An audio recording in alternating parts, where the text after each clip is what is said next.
Bom dia. Parece que o som está tudo ok, né? Bom dia a todos. Bom dia aos que estão à distância. Bom dia àqueles que estão aqui presentes. Mais nessa manhã.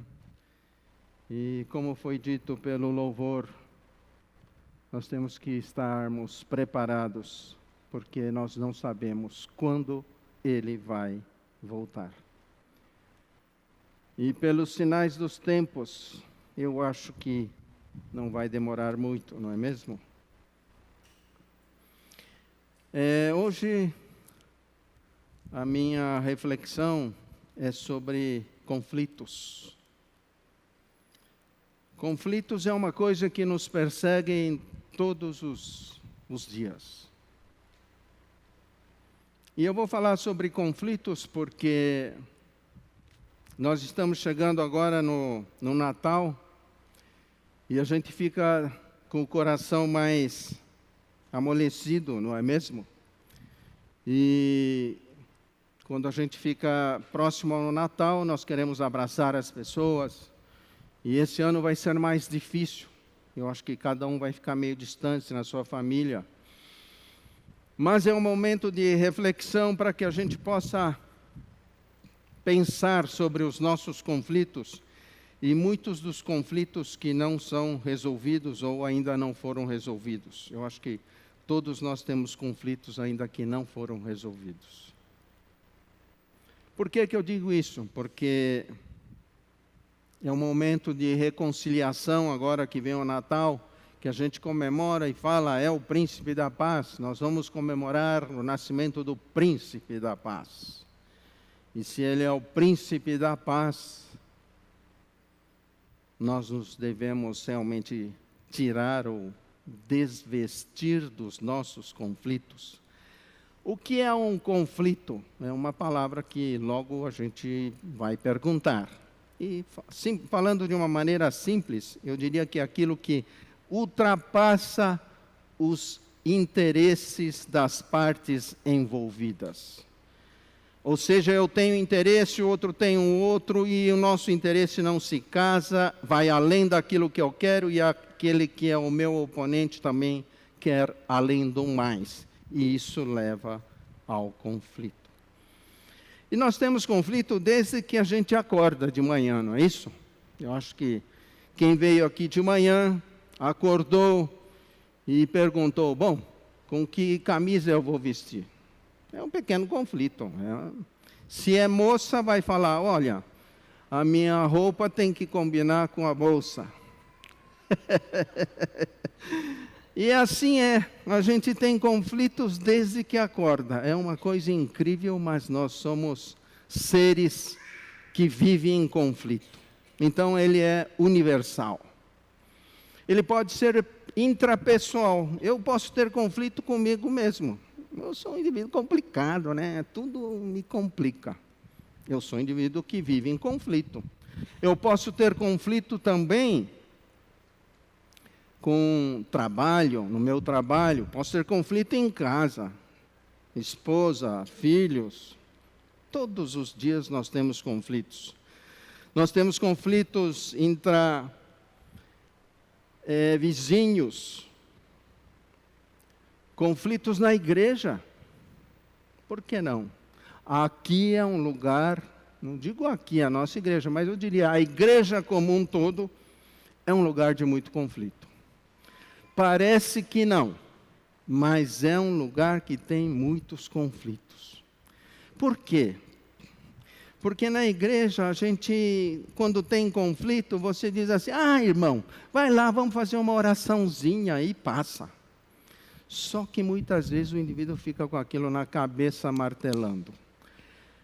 Dia vem dia, aquilo não passa, e aquela coisa que era pequena começa a crescer. Portanto, se você repensar nas pessoas que passaram por aqui, que foram, que vieram, que hoje não está mais presente na nossa igreja, se você pensar, bom, para onde ele foi? Ele foi para outra igreja. É o mesmo Deus, é o mesmo Espírito Santo que vive lá também. Então ele saiu daqui é porque teve conflitos com pessoas. Então foi alguma coisa pessoal. E o conflito pode levar a uma comunidade, pode levar à guerra, pode levar tudo. Conflito pode levar à separação, divórcio. Então, conflito é uma coisa complicada que a gente precisa ter essa visão. O conflito depende também da visão que cada um tem do mundo, não é? Da cosmovisão, eu diria assim. Então, você tem irmãos que são gêmeos, nasceram, cresceram juntos, comeram, tiveram a mesma educação, mesmos pais, todos os dias, e eles entram em conflitos, porque cada um tem uma visão diferente do mundo. Então, nós não somos pessoas iguais uma das outras, nós temos pensamentos, sentimentos próprios, e isso precisa ser levado em consideração. Conflito é pecado? É uma pergunta, né? O conflito em si não é pecado. Porque, claro, nós somos seres pecadores, mas nós vivemos em conflito todos os dias. Mas o conflito pode virar um pecado se você não trabalhar. Aquilo vai gerar sentimentos negativos e pode virar problemas. Um conflito, quando ele é bem resolvido, ele é muito positivo, ele dá crescimento. Então, o conflito é uma coisa positiva, não é ruim. A gente tem que ter conflitos. Nós somos seres que vivem e crescem de acordo com os conflitos. Então, nós temos que ter conflitos para resolver os conflitos bem e, com isso, dar um passo a mais, crescer. Então, ele é muito positivo. E um conflito pode ser muito ruim se ele for mal resolvido ou não resolvido. Ele prejudica o relacionamento, pode levar à separação, a brigas, prejudica a saúde, prejudica a pressão, prejudica o coração, dá depressão, dá problemas psicológicos e pode trazer até a morte. E a Bíblia, ela é cheia de exemplos de conflito, né? Se você for ver a Bíblia, desde o comecinho, tudo gira em torno de conflitos entre pessoas. Por que será que Deus fez assim a Bíblia, não é? Ele podia só mostrar o lado bonito das coisas, mas ele mostrou também os conflitos para mostrar que nós somos seres assim, seres que têm conflitos e nós precisamos disso para crescer. E assim, se você for ver, desde Adão e Eva, Caim, Abel, e assim foi, Abraão, Ló, tudo tem conflitos. Mas uma coisa interessante que a gente percebe quando se vê os conflitos, ela é sempre na terceira pessoa. Você está errado. Você fez isso. Nunca é, olha, eu fiz isso. Nunca é assim. Um conflito sai sempre na terceira pessoa. Você fez isso.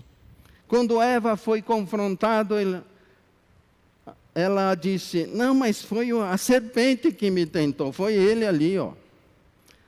Quando Adão foi confrontado, ele já foi ela, ó. Foi ela que me levou. É estranho isso aí, não é? O conflito é sempre você. Nunca é eu. Então, isso é uma coisa importante para a gente pensar quando existe conflito. O conflito nasce na terceira pessoa quando eu aponto. Você fez isso. Você foi o culpado. É sempre assim. Caim matou Abel. Mas ele não disse, foi eu que tinha o coração não limpo perante Deus. Ele achou que foi Abel que era o culpado. Então é isso. Sempre o causador é a terceira pessoa, é você. E a gente tem maneiras de resolver conflitos. Uma das maneiras é negação. É uma coisa do ser humano, né? Você pergunta para o seu irmão hoje, como você vai? Você está bem? Ah, tá, tudo bem. Beleza, ó, eu estou uma beleza. Está tudo bem? Tudo bem, tudo bem.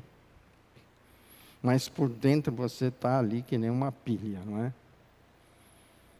A gente tem essa coisa. Primeira coisa, nós muitas vezes negamos o conflito. Isso é muito mal. Você fala, não está não, isso não é problema.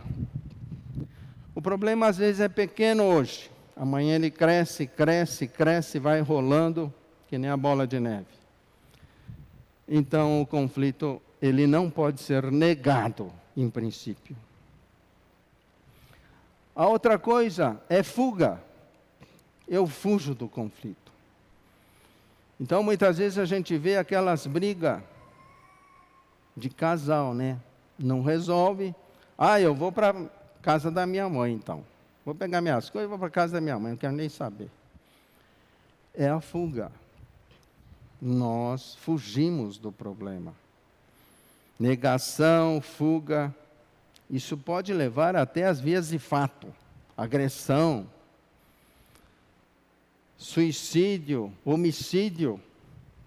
É só você assistir aí os repórteres da vida. Tudo nasceu de conflitos, guerras, brigas. Então, é necessário que nós aprendamos a resolver os nossos conflitos. Porque conflito mal resolvido hoje, ele vai dar problema no futuro. É certeza absoluta. Hoje você nega, hoje você foge, hoje você tem a fuga do conflito, mas amanhã isso vai voltar. Você só esticou o problema. E para resolver o conflito, tem algumas coisas e técnicas que a gente precisa ter. Primeiro, nós temos que verbalizar o conflito. Eu tenho um problema. Eu tenho um problema com você, ou nós temos um problema. Esse é o primeiro ponto. Nós temos então que verbalizar. Qual que é o problema? O problema é esse. Então, diagnosticado o problema, eu tenho agora que começar a tomar atitudes. Tomar atitudes é ir de encontro à outra pessoa. É pedir a Deus, é pedir ao Espírito Santo que nos oriente e é pedir perdão. Primeira coisa, você tem que se consertar com você, pedir a Deus, falar, olha Senhor, eu preciso ir lá. Então, eu preciso ter isso dentro de mim. Eu preciso resolver isso. Deus primeiro precisa agir dentro da minha pessoa para que eu possa então ir conversar com a outra pessoa. Então isso é muito importante. É pedir a intervenção de Deus. É muito comum a gente, já o pastor muitas vezes fala no domingo, quando nós temos a Santa Ceia, né? Ele diz lá, Mateus 5, 23, 24, que diz assim, eu vou ler. Mateus 5, 23, 24, diz assim, portanto, se trouxeres a tua oferta ao altar, e aí te lembrares de que teu irmão tem alguma coisa contra ti, deixa ali diante do altar a tua oferta, e vai reconciliar-te primeiro com teu irmão, e depois vem e apresenta a tua oferta. Isso é falado quase todo o primeiro domingo. Está aí o pastor que não vai negar. E a gente tem isso sim. Mas isso entra aqui, sai ali, não é? E os conflitos permanecem. Então, nós estamos, como eu disse, no Natal, comemorando o nascimento do Príncipe da Paz, e o Príncipe da Paz diz: amai ao teu próximo, amai ao teu inimigo, orai pelos teus inimigos. Ele também diz: bem-aventurados pacificadores, porque aquele que resolve conflito, ele é um pacificador. Os humildes de coração, porque nós, para resolvermos conflito, nós precisamos nos humilhar primeiro. Nós precisamos ser humildes, porque senão a gente não consegue. O nosso ego é sempre maior. Ele vai dizer sempre: é você. Você é culpado. Eu estou assim porque você foi culpado. E é assim. Uma história clássica na Bíblia, dentre os vários conflitos, é Esaú e Jacó. Essa história é fantástica. É um dos maiores conflitos entre dois irmãos. E por incrível que pareça, foram dois irmãos nascidos gêmeos, né? Eles não deviam ser gêmeos univitelinos, ou seja, eles não vieram do mesmo óvulo fecundado. Eles foram óvulos fecundados no mesmo dia, porém diferentes. Nasceram no mesmo dia, mas tinham características completamente diferentes. E aí eu vou ler para vocês, se vocês tiverem a Bíblia também, em Gênesis 25, 25 a 34. Então vamos lá, Gênesis 25, 25 a 34. Saiu o primeiro ruivo, todo revestido de pelo, está falando do nascimento de Esaú e Jacó. Por isso lhe chamaram Esaú, porque ele devia ser aquele tipo ruivo, vermelhinho. Depois nasceu o irmão, segurava com a mão o calcanhar de Esaú. Olha só que já no nascimento, um já queria ser o primeiro, já estavam concorrendo entre eles, né? Por isso lhe chamaram Jacó. Era Isaque de 60 anos, quando Rebeca lhes deu à luz. Cresceram os meninos, Esaú saiu perito caçador. Então eu imagino que Esaú devia ser aquele menino forte, briguento, que vai lá, cheio de energia. Homem do campo. Jacó, porém, era homem pacato, habitava em tendas. Então Jacó devia ser aquele mais familiar, que vive grudado com a mamãe. Mamãe, não, meu filhinho, é aquela coisa do filho mais próximo da mãe. Isaque amava a Esaú. Então você vê, o pai gostava do Esaú, porque se saboreava de sua caça. Rebeca, porém, amava Jacó. Então, Rebeca, como ele era familiar, ele devia ficar no pé da mãe, E tinha Jacó feito um cozinhado, quando esmorecido veio do campo Esaú, ou seja, Jacó era familiar, então ele às vezes ajudava a mãe, cozinhava tal, e fez lá um cozido. Esaú voltou do campo, cansado, com fome, e disse: peço-te que me deixes comer, está escrito aqui no 30, um pouco desse cozinhado vermelho, pois estou esmorecido, estou cansado. Daí chamar-se Edom. Edom é porque ele era vermelho, era ruivo. Disse Jacó: vende primeiro o teu direito de progenitura. Jacó era meio esperto, Ele já vindo o futuro, ele falou: agora é uma hora boa. Ele está cansado, está com fome, eu vou negociar aqui. Vamos fazer um negócio aqui entre família. E respondeu Esaú: estou a ponto de morrer. De que me aproveitará o direito de primogenitura? Então aqui começou um problema, Por causa da fome, o outro desprezou a primogenitura. Então disse Jacó: jura-me primeiro. E ele jurou.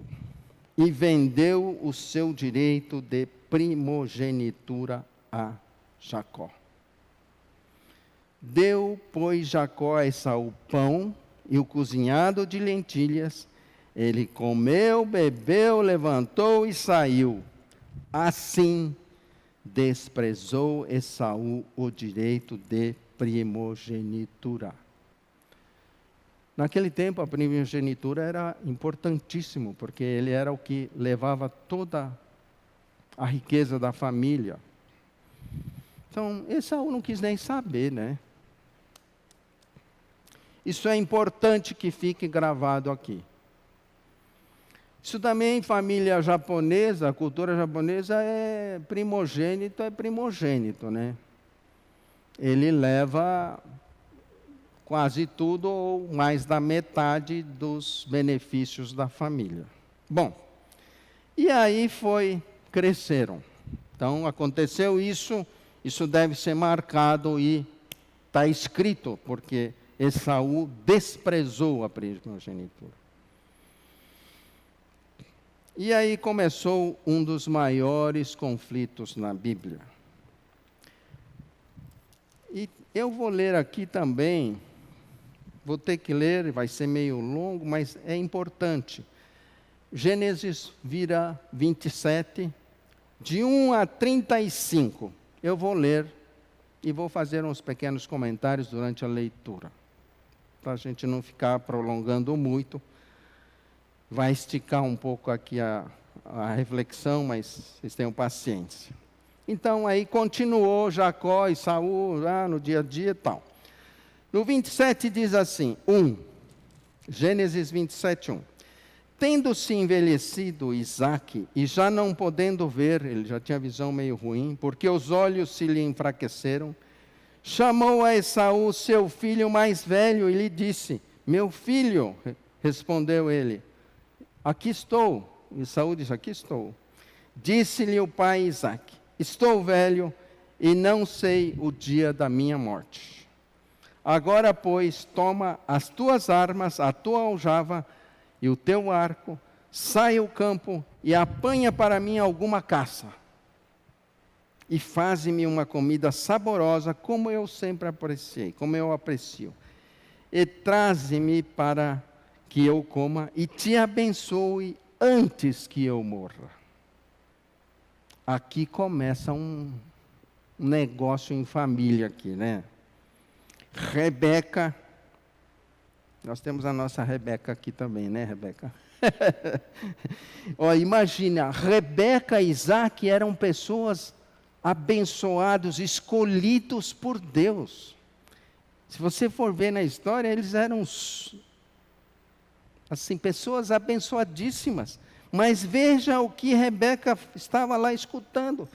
Rebeca esteve escutando enquanto Isaque falava com Esaú, seu filho, e foi-se Esaú ao campo para apanhar a caça e trazê-la. Então disse Rebeca a Jacó, imagina lá, Jacó, vem cá, Jacó, meu filhinho querido, vem cá, vem cá. Ouvi teu pai falar com Esaú, teu irmão, dessa maneira, disse assim, traze-me a caça e faze-me uma comida saborosa, para que eu coma e te abençoe diante do Senhor, antes que eu morra. Olha, Jacó, ele vai abençoar o teu irmão. Agora, pois, meu filho, atende às minhas palavras com que te ordeno. Aí é Rebeca falando para o Jacó, já pondo coisa na cabeça do Jacózinho, né? Vai ao rebanho e traze-me 2 bons cabritos. Deles farei uma saborosa comida para teu pai, como ele aprecia. Levá-las a teu pai, para que a coma e te abençoe antes que ele morra. Aí Jacó ficou meio assim, né? Minha mãe. Então ele diz assim, disse Jacó a Rebeca, sua mãe, Esaú, meu irmão, é homem cabeludo e eu sou liso. Esaú devia ser todo peludo e ele era liso, né? Dar-se-á caso de meu pai me apalpar, e passarei a seus olhos por zombador. Assim trarei sobre mim maldição e não bênção. Até que Jacó foi, né? Ele falou: oh, mãe, ele vai descobrir, né? E aí, como é que eu vou ficar? Ele vai me amaldiçoar. E olha o que a mãe respondeu. Respondeu-lhe a mãe: caia sobre mim essa maldição, meu filho. Atende somente ao que eu te digo. Vai e traze-nos. Vai lá e pega 2 cabritos. Vamos dar um 7-1 no teu pai, né? Ele foi, tomou-os e os trouxe à sua mãe, que fez uma saborosa comida como o pai dele apreciava.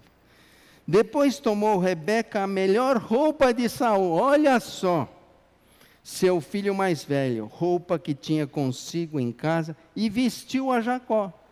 Você vê que a mãe já pensou, falou: quando chegar perto, ele vai sentir a roupa e tal.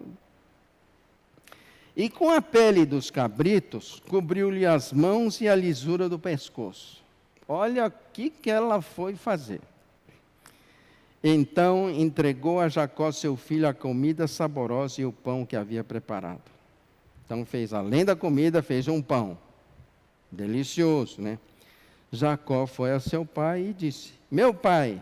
Ele respondeu: fala, meu filho. Quem és tu, meu filho? Respondeu Jacó a seu pai: sou Esaú, seu prisioneiro. Imagino que ele fez a voz também meio parecida com a de Esaú, né? Fiz o que me ordenaste. Levanta-te, pois. Assenta-te, come da minha caça para que me abençoes. Disse Isaque a seu filho: como é isso que pudesse achar tão depressa, meu filho, essa caça, né? Eu falei agora há pouco, você já trouxe? Ele respondeu: porque o Senhor teu Deus a mandou ao meu encontro. Olha só o que ele andou aprontando aí. A mãe botou Deus no meio, fez um monte de coisa aí. Está certo que Esaú tinha negado lá no passado, mas aqui ele fez um imbróglio, né? Então disse Isaque a Jacó: chega-te aqui, para que eu te apalpe, meu filho. Você vê que Isaque não estava tão ruim da cabeça, né? E veja se és meu filho Esaú ou não. Ele deve ter ficado meio assim, né? Essa voz desse sujeitinho está meio esquisito, mas Jacó chegou-se a Isaque, seu pai, que o apalpou, e disse: a voz é de Jacó, porém as mãos são de Esaú. Você vê que ele ficou meio assim, né? Está esquisito aqui, mas tudo bem. E não o reconheceu, porque as mãos, com efeito, estavam peludas como a de seu irmão Esaú, e abençoou. E aí então, ele disse: és meu filho Esaú mesmo? Ele respondeu: eu sou, papai, eu sou, né? Tudo.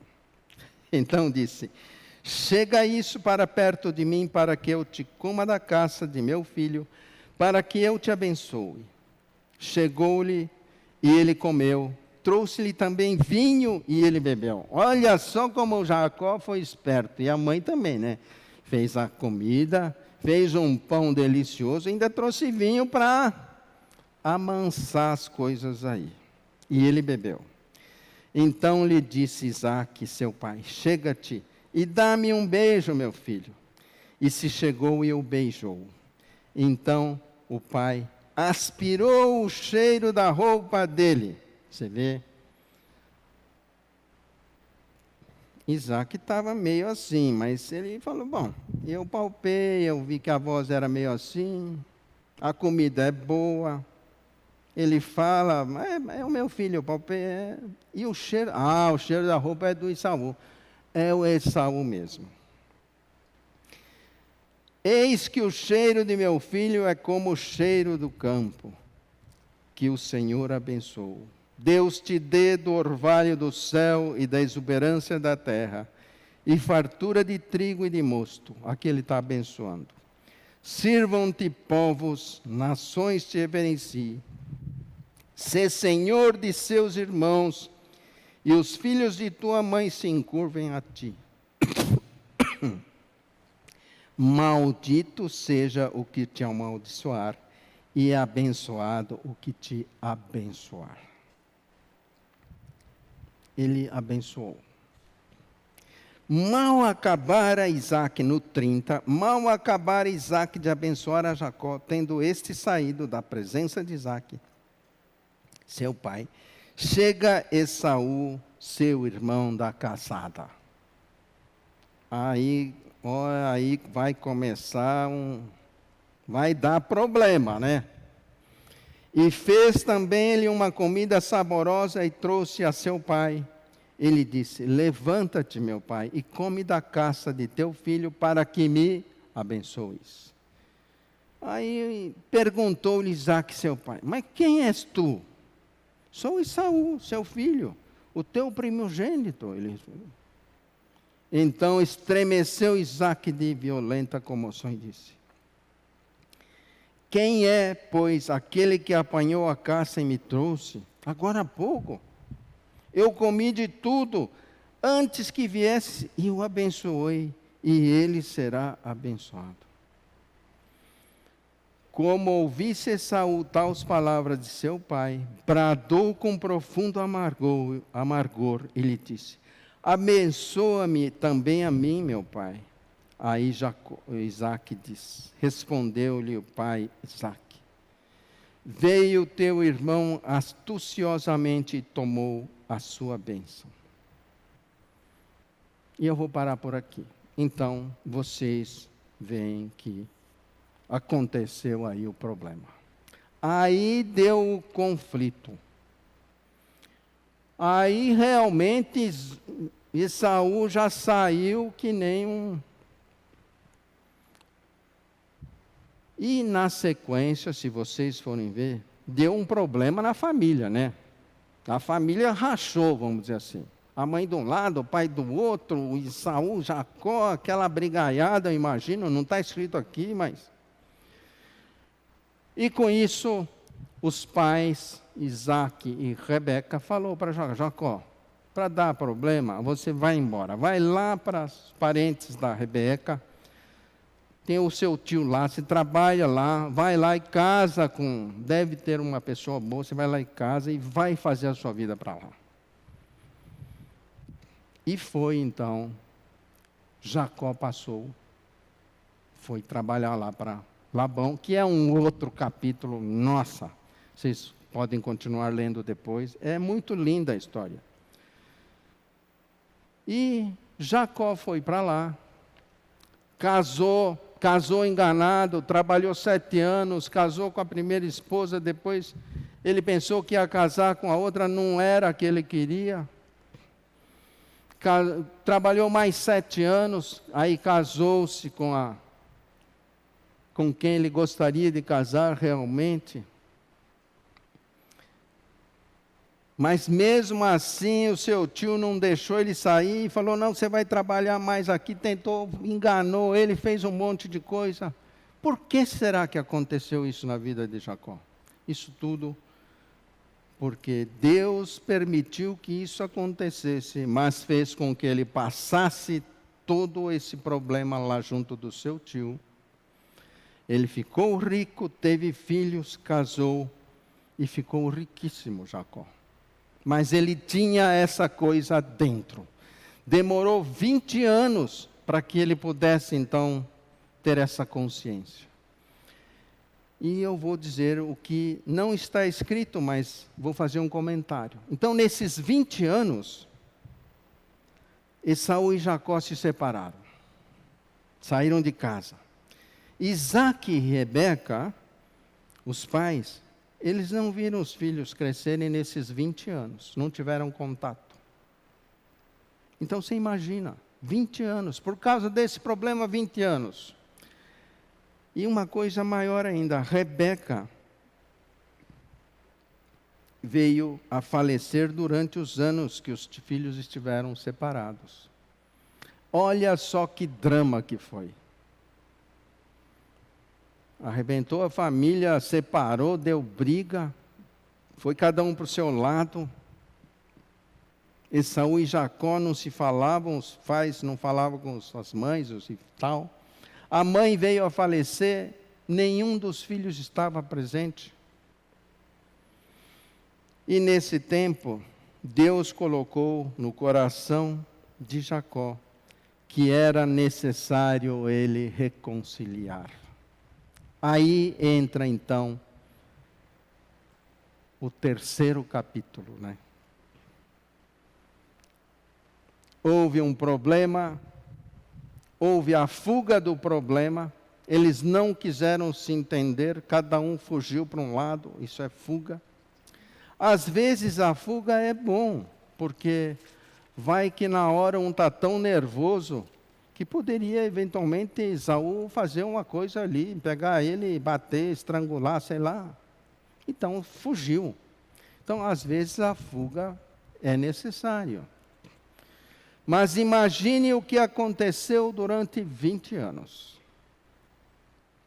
Mas Jacó então tomou uma atitude. Então, o que é preciso? Primeiro, eu tenho um problema. Eu preciso tomar uma atitude. Eu preciso reconhecer, eu tenho um problema. Eu tenho que resolver esse problema. Porque isso está me amargurando. Isso me bate todo dia que eu vou dormir, me vem na cabeça aquilo lá. Eu sou rico, tenho família, tenho esposa, tenho tudo. Está maravilha a minha vida. Mas aquilo me amargura. Então, é necessário eu tomar uma atitude. E Jacó tomou uma atitude. E ele mandou então os seus servos ir lá ver lá com Esaú se podia ter uma conversa. Esaú falou, olha, eu vou conversar, só que eu vou com 400 homens conversar com ele. Jacó então estremeceu, né? Esaú também ficou rico lá, onde ele foi. Casou, ficou rico, teve família. Tanto é que ele falou, eu vou me encontrar com meu irmão Jacó, só que eu vou com 400 homens. Jacó pensou, bom, se ele vem com 400 homens, é porque ele quer me pegar ainda, né? Ele tem uma mágoa grande com razão. Mas mesmo assim eu vou. Mesmo assim eu vou.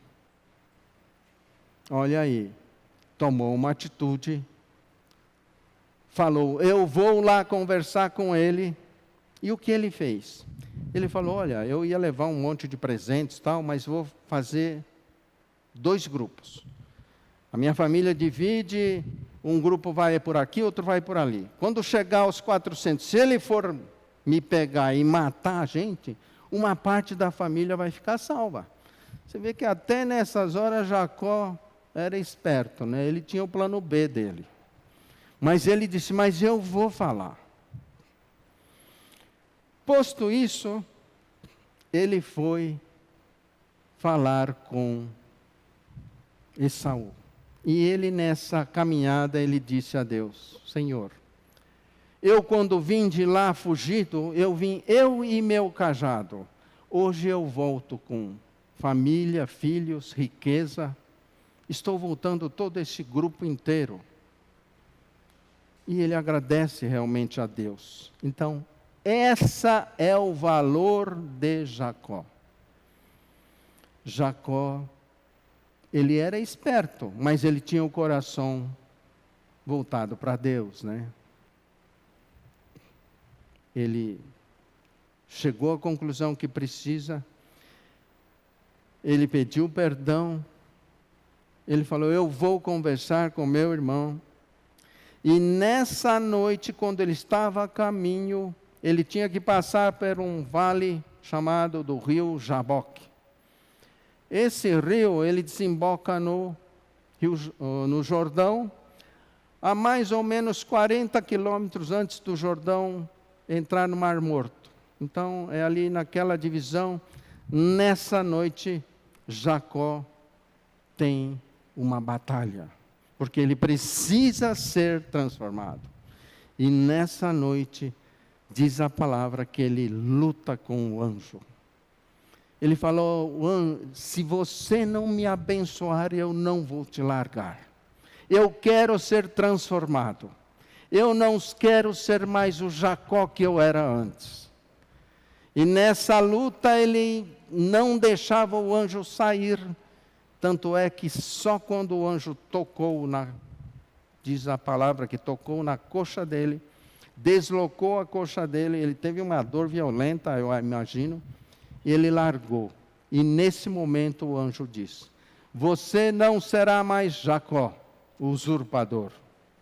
Você passa a ser Israel, porque você lutou para que você tivesse essa transformação.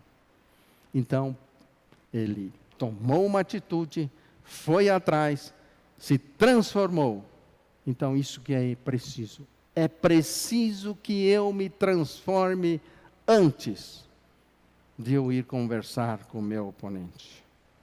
E ele confessou, lutou, e conseguiu então ter a bênção do Senhor. E Jacó foi transformado, ele lutou, mudou. E aí ele vai ao encontro do seu irmão. Ele disse: olha, mesmo que ele me mate, eu vou lá de encontro, porque eu tenho essa dívida. Então, em Gênesis 33, de 3 a 9, diz assim, eu vou ler.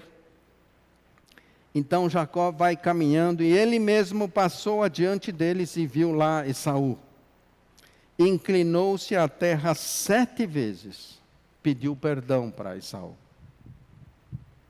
7 vezes, e chegou a seu irmão. E ele falou: ele vai me matar, né? Está com 400 homens lá. Mas aí, olha o que aconteceu. Então Esaú correu-lhe ao encontro, abraçou-o, lançou sobre o seu pescoço, beijou-o e choraram. Olha que cena, que coisa assim fantástica, né? Como Deus preparou esse momento. Mas foi preciso que Jacó tivesse tudo isso que ele fez. Ele tomou uma atitude, confessou, transformou-se, mudou, orou, pediu a Deus que naquele momento ele tivesse presente. E aí, então, eu vou dizer aqui 2 coisas que vocês têm que aprender. Uma coisa é eu pedir perdão. Eu posso pedir perdão. Perdão, tá bom, tá tudo certo. Eu posso não ser mais seu grande amigo como eu era. Eu posso não ser mais o irmão querido como eu era. Mas eu pedi perdão. Nós estamos empatados, 0-0. Mas aí falta, às vezes, e é fundamental, a reconciliação. A reconciliação é voltar àquilo que eu era antes. Que é diferente do perdão simples. Eu peço perdão, tá bom. Você pede perdão e você fica para lá, eu fico para cá, está tudo certo. Daqui para frente a gente caminha, eu não tenho mais a mágoa, você não tem mais. Mas é preciso a reconciliação. É isso que permite dizer o que está escrito aqui. Então Esaú correu-lhe ao encontro, abraçou, lançou sobre o seu pescoço, beijou e choraram. Então nesse Natal, que falta aí 15 dias, se nós temos, ou se não tivermos também, orem pelos teus inimigos, orem pelos teus amigos, mas se você tiver alguma dívida com alguém, faça o que Jacó fez. Tome uma atitude primeiro. Peça a Deus, confesse, peça a transformação e vai de encontro então àquele teu irmão. E hoje eu ia terminar com uma oração, mas eu acho e sinto que no coração eu vou pedir para o grupo de louvor cantar de novo aquela música que diz: eu preciso de ti. Realmente a gente precisa do Senhor para que nós possamos ter esse coração dessa maneira. Que nós possamos caminhar de encontro ao nosso oponente, que se a gente magoou, se deixou de magoar, se ele me magoou, que eu possa ter esse coração de tomar essa atitude hoje e nos próximos dias. Que nesse Natal eu possa ter um Natal diferente. Um Natal que a gente fica em família, mas que haja paz. Que haja o príncipe da paz. Então vou pedir para que o grupo termine por mim essa reflexão de hoje e depois então eu já peço a bênção apostólica. Então, por favor.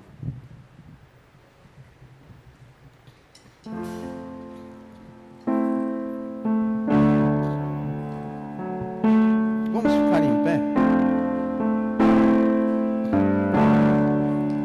Preciso de ti. Preciso do teu perdão. Eu preciso de ti, Senhor. Preciso de ti. Preciso do teu perdão, Pai. Quebranta meu coração. Quebranta o meu coração, Senhor. Como a costa anseia